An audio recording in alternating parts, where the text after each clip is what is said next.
we are back with part 2 of Rumours. Where we left off in part 1, we listened to Songbird, which was great, and we are just going to get straight back into it. Next track, The Chain. I have heard this song, obviously, everyone has heard this song.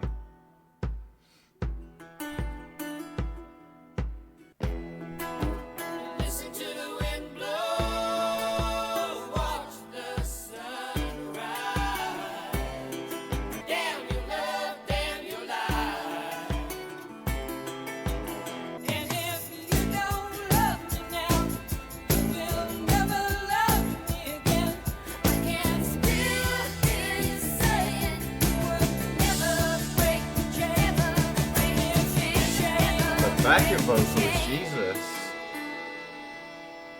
Yeah. The song is iconic. There's not really much I can say about this song that hasn't already been said, so I'm not really going to end up saying much about it, but yeah, this song, there is a reason it is so iconic. It definitely feels like the centerpiece of the album. As of right now, it feels like the most important moment so far.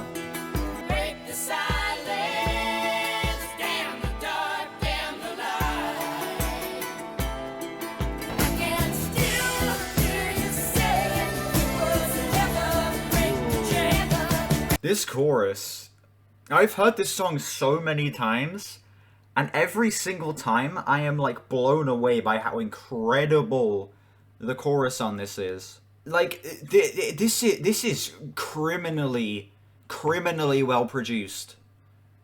Like, an album released in 1977 shouldn't sound this good. It shouldn't sound this amazing, but it does. Oh, the backing vocals. Lots of interesting percussive elements throughout this album as well. I completely forgot about this outro.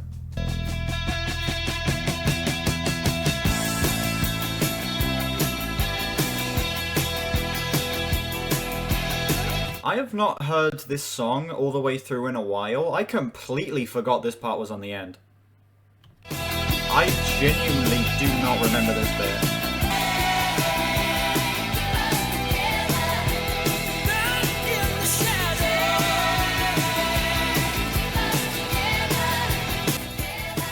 Fade out, really? Come on. That was such a strong outro. Why does it fade out? I can envision how it could have ended without a fade out so vividly, and it would have worked so well. God damn it, man. That doesn't take away from the fact that that song is, like, practically perfect. Yeah. It definitely does feel like the centerpiece of the album, and the two, I guess, characters of the album so far, even though they're not characters, it's like the actual people. It feels like meeting in the middle. It is a combination of the anger of one person and the sadness of the other, meeting in the middle, and creating what is essentially the album's, I guess, defining moment. This song is incredible. One of the best choruses ever. Like, not even just on the album, one of the best choruses ever. Incredible outro. But that fade out annoyed me so much that I'm the fade out is so annoying. Honestly, if I'm listening to it casually, on a casual listen, it wouldn't bug me that much. So I'm still giving this song a 10, okay? You can't convince me otherwise. This song is incredible, okay? Definitely the best song so far. I know it's like one of the biggest songs on the album, but genuinely there is a reason for that. It's so good. All right, next track, You Make Loving Fun.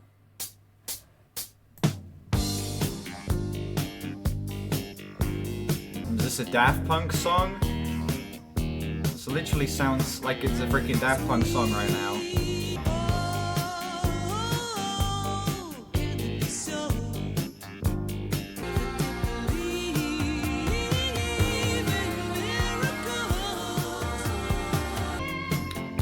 Let me take a look at the lyrics here.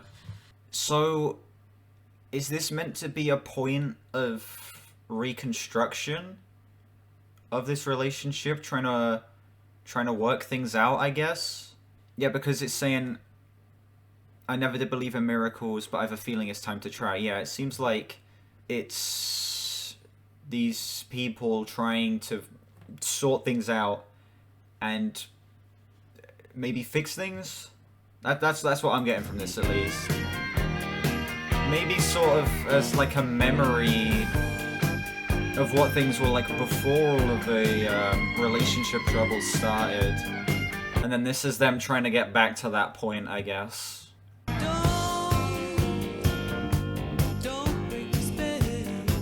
Ooh. Okay, maybe I have it the other way round.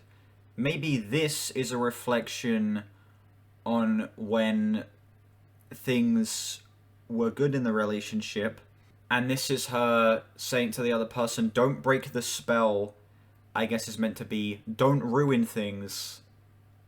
Because I'm looking at the lyrics that are coming up next. It would be different and you know it will. Okay. I guess this is like the inciting event? Is that the right tone of phrase? This is the, I guess, the event that caused this. This is what broke the spell. Okay, that's what this means. Yeah, okay, so this is a look at the past, wishing that they were back in that state.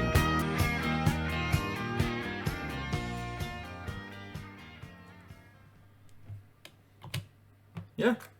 The lyrics on that song took me a minute to figure out, but once I figured it out, and it clicked, I was like, okay, this is kind of genius, okay? The writing on this song, this is one of the best written songs on the album so far. Like, first off, hands down, one of the best written so far. Sound of this track, it sounded like a Daft Punk song, I'm going to be completely honest. You can tell how like something like this would influence Daft Punk. But it still sounded incredible. I think the bass line was fantastic. The, again, recording of the drums, I've said this about every single song, but the recording of the drums and just all of the percussive instruments is fantastic. Incredible sounding guitars on this track. Stevie Nicks gives an incredible vocal performance here. Song is amazing. Very good. I would give that one a... That one's a 9.5. There's not been a bad song on this album so far, and I don't assume there will be going into the final three here. Next track, I don't want to know.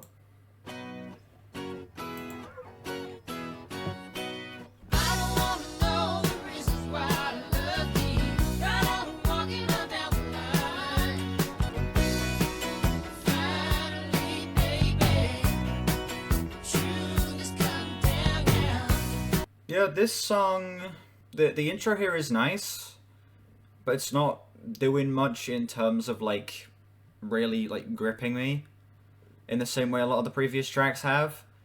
I guess it's sort of similar to, what was it, Don't Stop, in that it's, like, the intro is nice, the sound of it is still great, but it's nowhere near as, like, interesting as any of the other tracks are so far.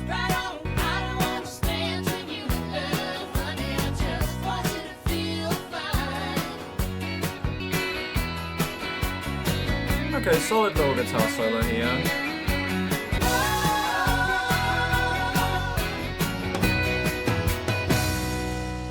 Okay. The song was still, like, very good. It's just the one I have the least to say about so far. The writing didn't really do much. The sound of the song, while still, again, incredibly recorded, while still solid as hell, it just felt a little basic in comparison to a lot of the other songs. I don't think it quite reached the heights. Like coming after Songbird, followed by The Chain, followed by You Make Loving Fun, that song just sort of seems like it's a decent, solid track that just doesn't live up to the heights as a lot of the other ones. I would still give it like an... I give it an 8.1. I would still give that one like an 8.1. It's still, as a song, it's still great, but it just isn't as impressive as a lot of the other tracks on the album have been up to this point. Alright, second to last song, track 10, we have Oh Daddy.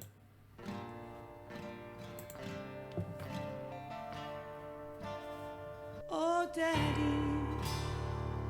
You know you make me cry. How can you love me? Oh, Daddy. Ooh, great bass line. If I could make you, yes, it's got to be me. Okay. Yeah, so this album seems to be bouncing around a lot of different responses to relationship struggles, and this one seems to be her sort of blaming herself, saying like, if there's an idiot, it's gotta be me. Again, this album is taking its lyrical content in a lot of very interesting and unique directions, and it's honestly the thing that I'm enjoying the most about it so far is just like how many different avenues it's going down in terms of like the themes and the concept. I'm so weak, but you're so strong.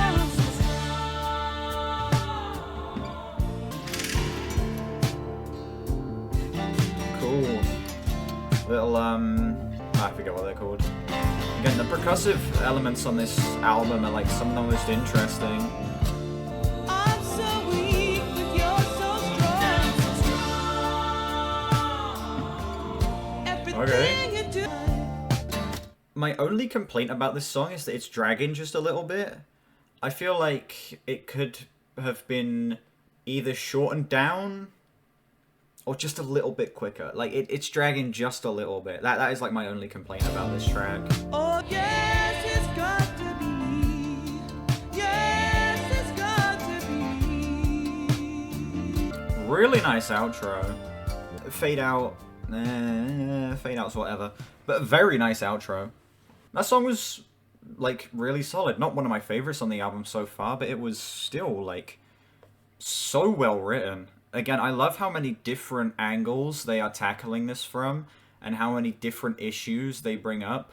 Main complaint about that song, it does drag a little bit, but that's like basically just a nitpick. I still think it was, again, incredibly recorded. Instrumental was gorgeous. That outro was amazing despite the fade out.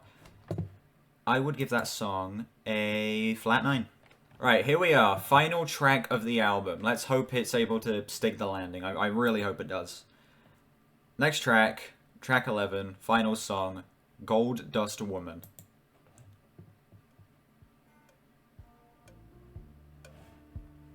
Dig your grave.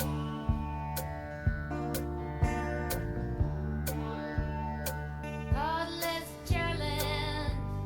Pick your path and I'll pray. The lyrics are doing a nice job of wrapping this up right now. I know I'm only like a third of the way through the song, but they're genuinely doing a great job of like tying this all together. Ooh, that bass line. You better put your kingdom up for sale. Do you know how? I think The Chain should have been the closer for this album. I'm gonna be completely honest. I think The Chain would have been an incredible way to close this album off, with it seemingly being these two people sort of meeting in the middle, and it being such a strong expression of the two completely different feelings that they are experiencing about this. I feel like The Chain would have been such a powerful way to close this. Gold Dust Woman is good. It's really good. But I feel like The Chain would have been a stronger closer. Because this song does a little bit, considering the fact that it's right at the end, it does feel a little bit like credits rolling.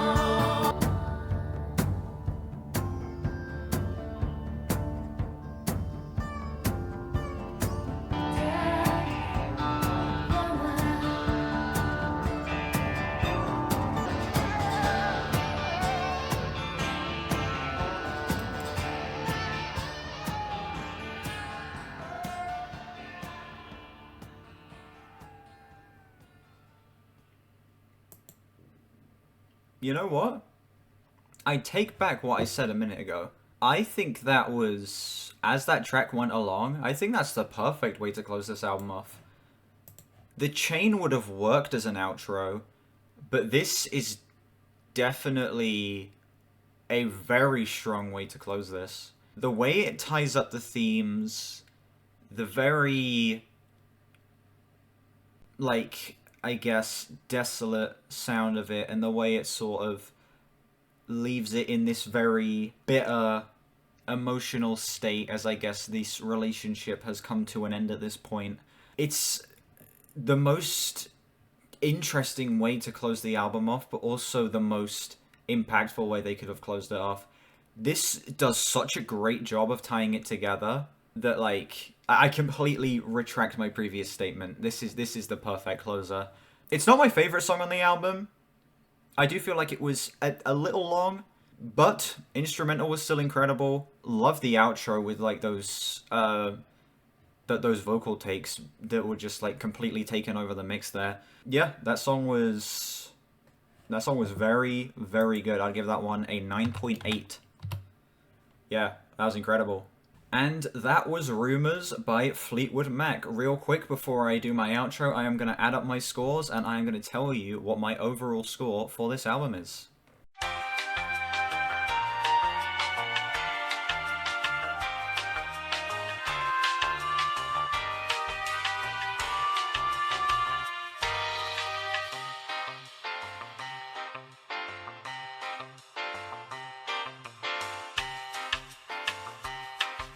Oh my god. Wow.